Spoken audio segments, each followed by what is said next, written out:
Welcome to the Manifestation and Money podcast, Tracey. Thank you. I'm excited to be here. I am excited to have you here too, especially because we just discovered we're both from the same neck of the woods here We in are. British Columbia, Canada. So that's kind of a fun one today. I would love for you to share with the guests just who you are and what your story is. Sure. I'm Tracey Lundell and I live in British Columbia but we have clients kind of all over the place, especially with COVID. I think people scattered, Hmm. which is one of the things that we can chat about later too, because it's an interesting element. So I work with Seaglass Wealth Advisory Group, and we work with a lot of folks just to make sure that their financial vision is achieved in alignment with their financial goals. And there's some very tangible ways to do that, but then there's also some kind of big picture conversations. And I think that we're going to touch on some of that today together. Yeah, definitely. Because when I Mhm. was reading through your bio and stuff, I love that you well, okay, so here's the really dry version. Oh, you're a financial planner. Like Yeah. it's numbers, it's boring. You go in, how much money do you want to put away? It just kind of seems like it could be dry and dull. But under the essence of what I've picked up from your organization here, I don't feel like that is you guys at all. No, we take a bit of a different approach. It's funny because I think a lot of like wealth advisors, investment advisors, financial planners, like they jump right into the numbers first. Hmm. We'll get to the numbers, and they're really just like supporting cast to figuring out what we want to do. I think the more important element is to really get to understand who people are, what they need, what they want out of life, what drives them. Because, I mean, money is only here. It does not give us happiness in and of itself. It's only here if it can help support you being able to achieve some of the things you want to do in your life. So we better know what those things are that you want to do in your life and where you are on that journey to get to them. We do a lot of that kind of planning with people. We talk about people's values. We talk about like family structures. We talk about your money story. And I know you've had previous podcasts about money stories. So we kind of start further back because I think we kind of need to know the big picture before we even jump into the boring numbers. Yeah. So from that perspective, then, what kind of conversation do you have with people around their money story? The money story itself, we talk a lot about how money was at their dinner. Did people ever talk about money at your dinner table when you were growing up? Like, how were your parents with money or your family? It was a taboo subject for a lot of us Mhm.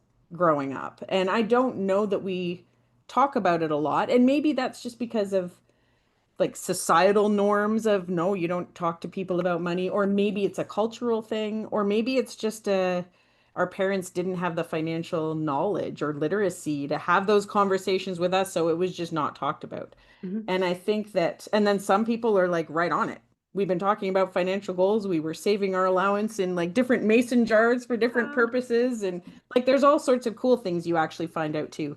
But even as a child, how you start out with money can have a big impact on how you are with it when you're an adult. Neat. Are you helping people go through like visioneering exercises of what they want that money for? Yeah, we do. And we probably don't do that right at this point because it depends what those financial goals are. If it's all about retirement, then we have kind of visioning about what you think your retirement is going to look like. Although I believe that retirement is a bit of an antiquated term. Like, I don't think people really fully retire anymore. It's not like it used to be. So we talk about that a little bit, but also just mapping out the short, medium, long-term goals, which doesn't sound exciting, but like what are the things that you want to achieve in the next year? You're going back to school or you're buying a recreational property would be a lovely thing for people to be able to do. And retirement might be 15, 20 years off. So that's something important, but it's not necessarily the most prevalent thing. So figuring out kind of priority of what some of those financial goals are important. There's no point in even talking about numbers until you know what that all looks like. So some Mhm. of the questions are bigger picture on what those plans look like. And then we talk about values. And that's actually a much more tangible discussion than you might think. We actually have a deck of cards that we use, not like a usual deck of cards. It's not like a Right. magic trick or anything. There's lots of them and they have all these different values on them. It's really difficult to file through your brain to pick out the words or the things that mean the most to you. So it's a really tangible way for people to be able to sort their thoughts and go, yeah, you know what? This is important. This is kind of important. this I don't really care about. And they go through this big sorting exercise. And the idea is if we can end up with probably no more than five kind of ones that really hit home. These are the values that truly hit home for me. And I care the most about them. Well, then those need to be the touchstones for any of those future decisions going forward. And we'll just make sure that when we're talking about even building a portfolio, if there's like an ethical component that needs to be in there, if family's important, figuring out how they're encompassed in your financial plan. So there's all sorts of ways to do that, but we find that's the most kind of efficient way, and those don't tend to change a lot over time. We'll check in and make sure that those values still resonate, but your values are usually core and they stick with you through most of your life. That's where we start. We actually start with that. Fun. I like that. And I believe in your show notes it said you primarily are dealing with females and entrepreneurs. Is that correct? Yes, we do. I Okay. would say, and I don't know if that's just because I'm one, Right. but I know it's also because of my past career. I used to work in commercial banking, so I met a lot of Mhm. women who are entrepreneurs, but I would say a good like 75% of the clients that we deal with are women in running their own businesses or in pretty high level responsible jobs in business. And that carries a lot of extra financial weight and Mhm. responsibility for them. But we also, as women, have all sorts of things that we need to balance in our lives. So we have more robust conversations than just the, well, if you put this much into your pension plan, like this is what should come. Like, Yeah. great, you're a human calculator. But I think it's more important to get a little more focused on what those goals are, or is what you're doing today actually aligned with what you want to do for the rest of your Right. career? Like, how do you create the life now that you want, that you don't need to retire from? Hmm. So, like, that's kind of our main goal is how do we help people create a life that they don't need to retire from because they love it so much. So, if we can do that, I feel like we're on the right path. And you probably find that a lot with entrepreneurs. I know for me, as much as I'm like, yeah, I got myself set up financially, I threw myself a retirement party at 34, but I'm still doing stuff because you Yeah. just, there's that drive in you. Now I've got more time on my hands. So now I can go, I can have my podcast, I can do these other things. And Hmm. do you notice that women have certain mindset or money blocks that pop up for them just being a woman dealing with finances versus even being a male in the industry? I do. I think we have all these, and again, whether this is like from our money stories or whether it's just experience that we have in our lives, sometimes we have this whole imposter syndrome thing.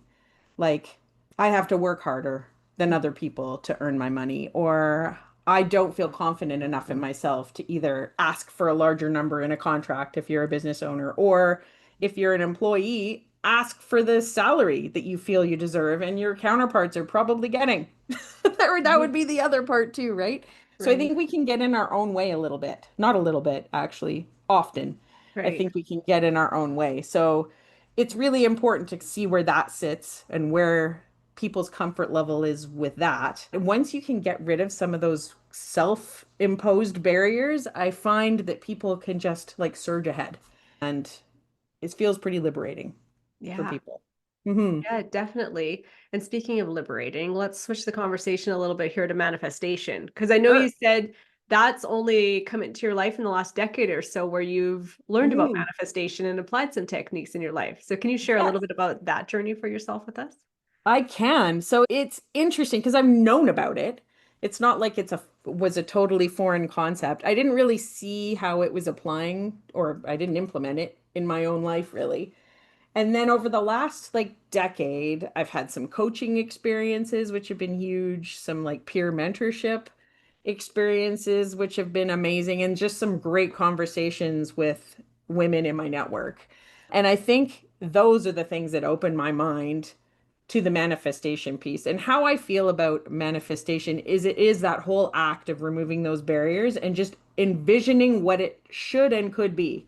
More confidence than what it could be. Like, I think that you actually have to say, like, I'm working today because it's going to look like this. Mhm. And then you open yourself up to different opportunities that may never have presented before because your own mindset is now so open that those things can come to you.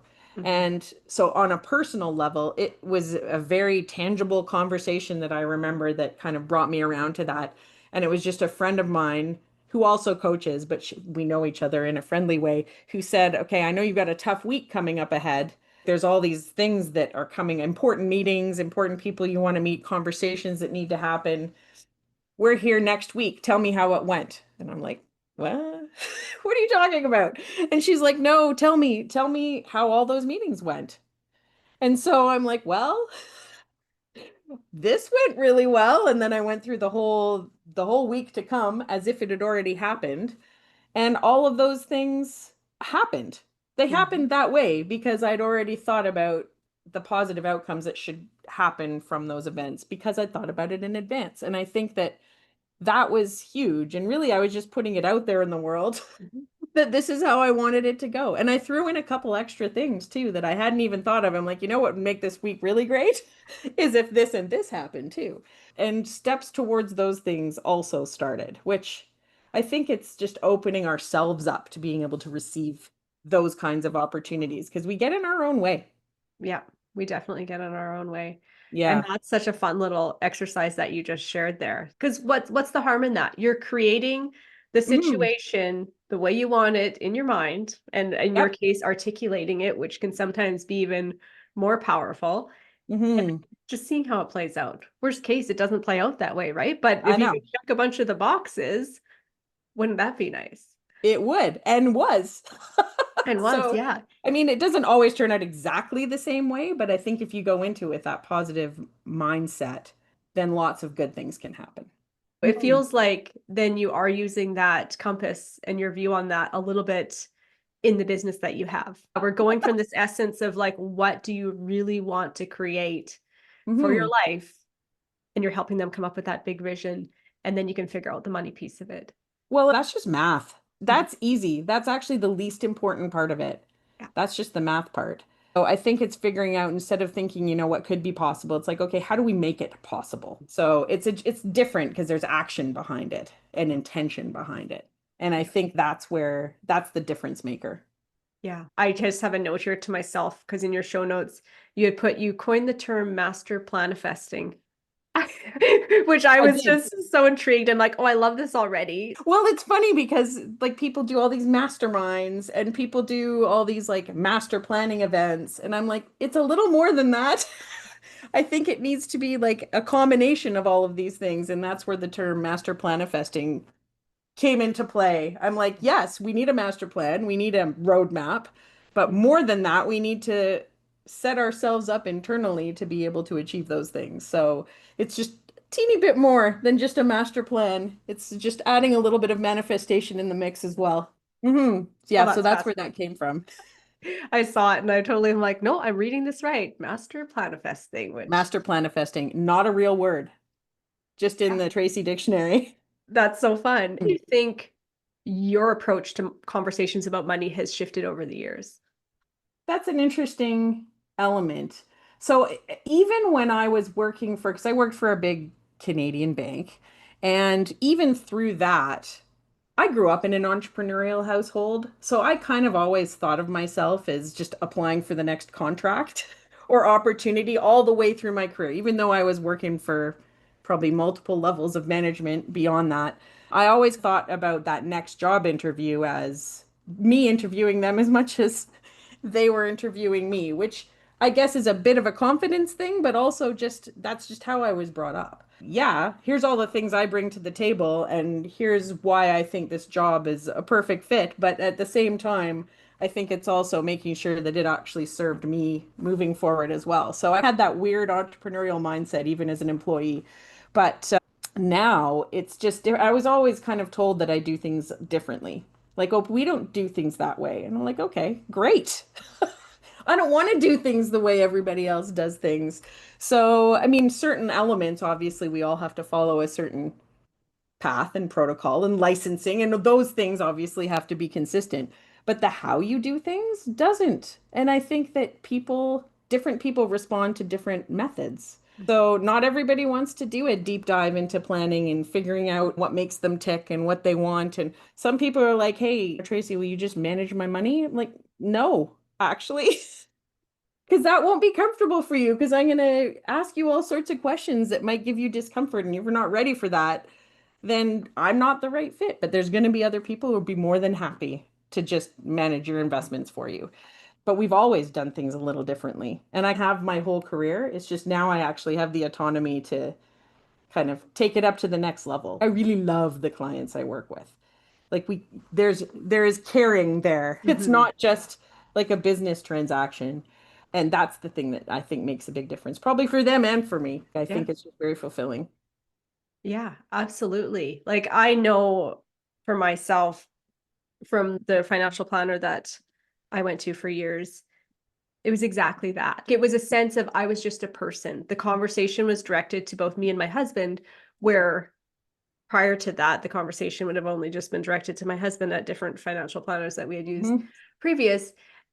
But I felt like a person and I felt like there was a conversation and that this person Mm. knew who I was and understood me and exactly that because the money piece, like you said, that's just all a formula. You're figuring out how much you want to earn by a certain date. You know which funds and stuff they're supposed to probably stick it into for the best chance of that happening. So Right. it's just money. So yeah, I can see that you personally too being very fulfilled by having that back and forth Hmm. relationship with the client too. Well, and it makes every conversation interesting for both of us. Like, I never want me calling someone and the phone to ring and them going, ugh, I don't want to have this meeting. Or, and a lot of people feel that way about their financial meetings, like whether it's with the bank, their planner, their investment person, whatever. A lot of people feel angst, and I don't want that. I want people to feel comfortable. There's a lot of sharing that happens, and it goes both ways. It's never just a one-way street. But I just think that when that phone rings, I want them to be happy to have that conversation because I'm happy to have that conversation with them. And I'm sure they can feel that. But Mm, it's understanding people as humans because otherwise computers can make good investment decisions. Let's not kid ourselves, especially with AI these days. Like we're going to get to a point where those decisions are not best served by humans. What's right. going to matter is that human element of really knowing the person and going, oh no, wait a minute.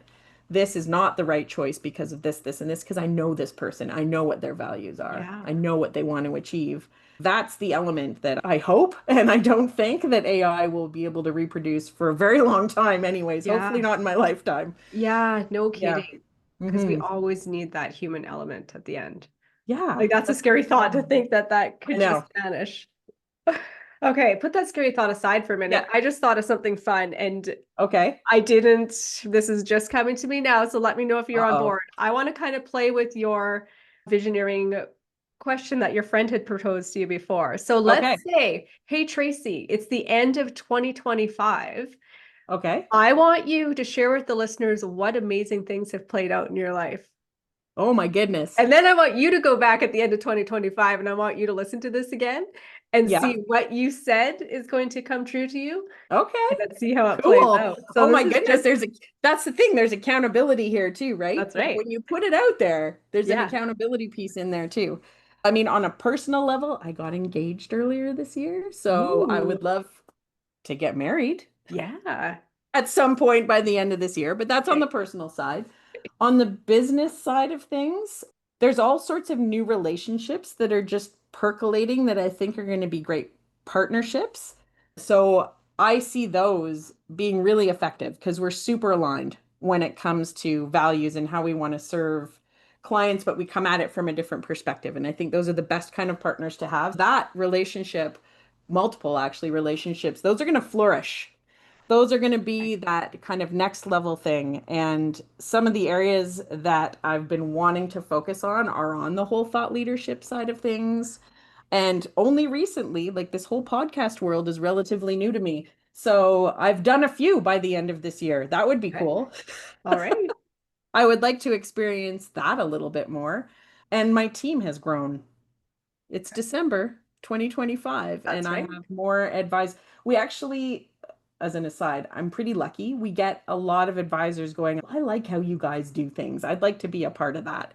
And it's interesting because I think it's a hard employment market, but we don't find that with Mm, we get people all the time saying, oh, I'd love to join. I like what you guys are doing. So yeah. by the end of 2025, I would like to see us having added at least two more advisors and one more associate to Okay. support those advisors. So that's happened by the end of 2025. Okay. So fun. And for those listening, we are currently recording this at the end of May 2025. I'll have to report back, I guess. Yikes. Exactly. Or you'll have to sit down at least and listen to it. And And yeah, go, yeah, definitely "Hmm." report back to me. Or if Yeah, I should make myself a note here and I will reach out to you too and say, we'll hey, figure it out. how did that play out for you? And my favorite wrap-up question of the show, what is one piece of advice that you have for people to go out and create a life of financial freedom? Hmm. Like, don't get in your own way, I would say would be the biggest one. Especially like women are actually great stewards of money. So get out of your own way for creating a life of abundance for yourself. Because I honestly think that once those barriers are down and you're really thoughtful about where you want to head and creating this really kind of fulfilling life for yourself, it will come. And the people that you need to meet will come into your life because you're open to it. And people are more than happy to make introductions once you start meeting the right kind of people. So don't be afraid to ask for that either. So that's 7 things I've now given. But that's great. Why not? Then people can Yeah, pick and choose, right? there you go. Pick the one that means the most to you. I love that. Thank you so much for Yeah. sharing. And I would love one more share for you. Please share where listeners can reach out and catch more of you, Tracey. Awesome. So, yeah, so it's Tracey Lundell.